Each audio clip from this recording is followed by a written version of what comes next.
Hello, here it is. How to bass Bitwig episode 1. So before I waste any more of your time, I'm just going to show you an example drop with the sound that we're going to be making. So every sound here is made in the grid in Bitwig. So here's the example.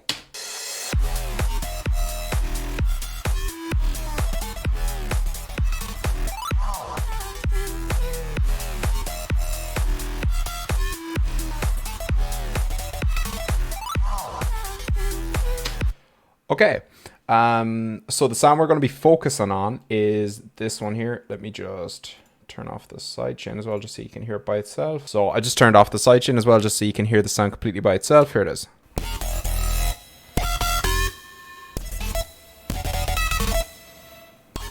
Okay, so just before I start, I just want to say there will be Bitwig exclusive, Bitwig focused content every Tuesday at least on this channel. So if you want to see more of that, then please subscribe. Okay, so onto the sound.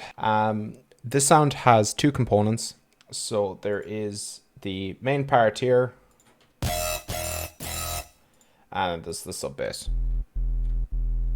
to make it bassy. So I've started with this sound because it is actually quite simple. All that's really happening here is that this square wave is FMing this triangle wave, and the pitch is being brought up by this ADSR. So if you see here, what I'm modulating with the ADSR is just the pitch. So if we turn this off, doesn't sound so good, but if we turn it on, the frequency of this wave, so I'm modulating it up 96 semitones, and I'm also modulating the pulse width of the square. So if you modulate the pulse width slightly more narrow, it makes the sound rougher, I found. Then I've got a mixer here. The only reason that I've got the mixer here is so that if I want to, I can bump up the volume and increase the power of the FM. And then all this oscillator that's being modulated is just a triangle wave. I've changed the slew a little bit and the fold. I've really just done that to taste. It's just basically to rough up the sound a little bit. So you can also modulate the bass triangle wave. We'll just see what that sounds like. So we set those back.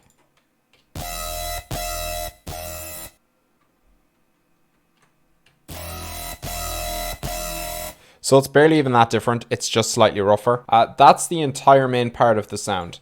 Now, the other component here is it's being sort of reinforced by this pulse wave. So if I turn this pulse wave off and then turn this on, all that is literally this detuned pulse wave.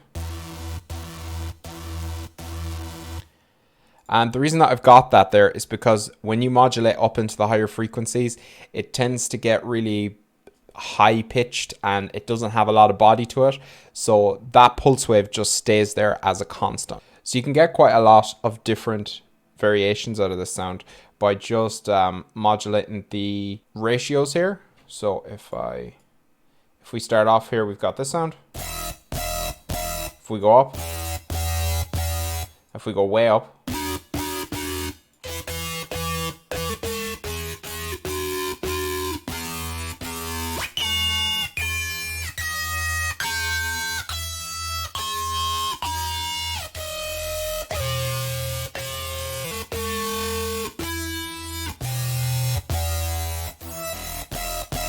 so you can see there's actually a lot of usable ratios there that sound completely different. Then let me just show you how I'm automating that. So if we look at the actual sound itself here,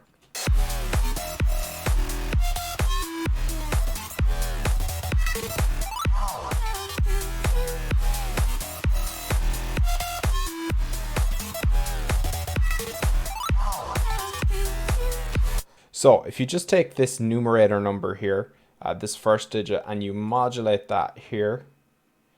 So what I'm doing is I'm just automating it. You can get quite a lot of different sound out of this. So let me just do some sort of insane ones here just so you can see. Maybe not that insane. Maybe that insane.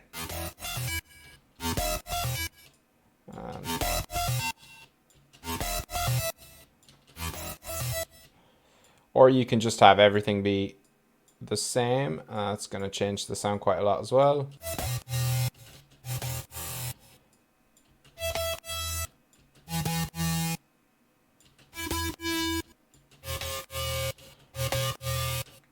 So some of the relationships aren't going to give very good results, other ones are. So you can actually end up with really atonal results depending on the ratios that you go for. So I've changed it up a bit here again, you can hear.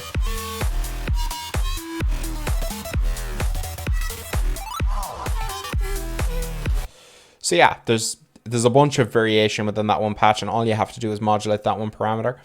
Now, the other thing is the post-processing. So there's quite a lot of post-processing on this. Let me just show you.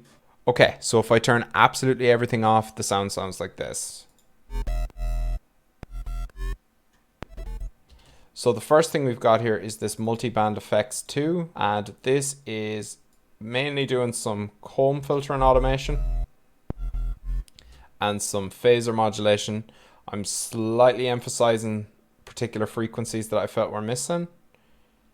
And then there's a chorus on it just to widen it a bit, and then that whole lot goes through a saturator, and there's a blur at the end which is also to widen the sound out. Now, the next thing it goes through is this OTT.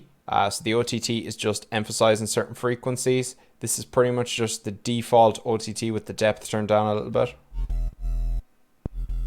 So, by the way, the comb filter and the phaser and the EQ, they're all in the high band here, which is above 200 Hertz, because I don't want them messing with anything lower than that.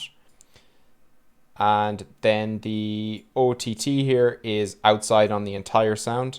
That's followed by an EQ, which is cutting the low end off. That's so we can layer a sub underneath. Then that has a saturator after it, which is really heavily distorting this sound again. Then there's a bit 8, and the bit 8 really makes quite a big difference to it. So what this does really, the bit 8 is adding in some, when you set it to this off 0, you can add in some white noise, which is going to give the sound a lot of top end that it was missing before.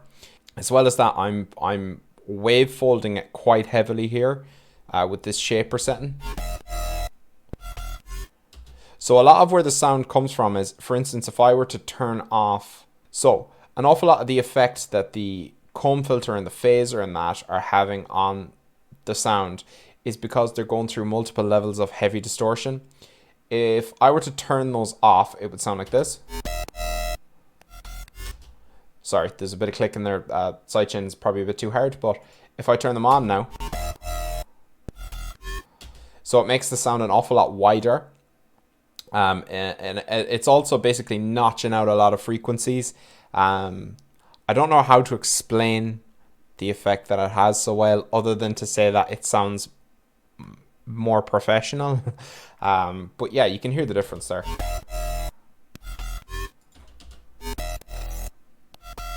So yeah, the last two effects then that it goes through after the bit 8 is a slight reverb,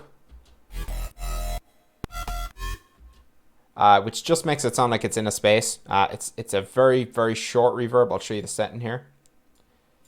So it's extremely short, the size is not big, and the mix is quite low. And then finally that goes through another OTT. And that kind of sharpens the sound up again.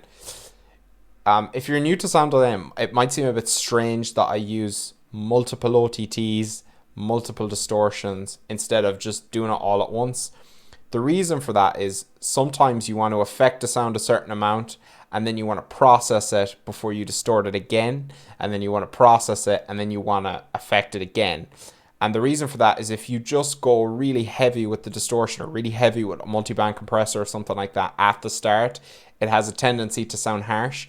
A much better way of building up sounds is to really subtly introduce effects. Not even necessarily subtly, but don't crank everything up right away. You want to, fairly heavily distort something, process it a little bit more, fairly heavily distort it.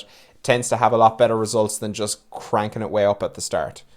So yeah, the other element that's on here is the sub. The sub is just a triangle wave, probably. Yeah, it's just a triangle wave. I don't even know if I'm doing it. No, I'm not. I'm not even doing anything with that. It's just just a triangle wave underneath. And then again, it's just to reinforce, obviously this sound doesn't have very much bass in it. So I just cut all of the low end out of it and put a separate sub in.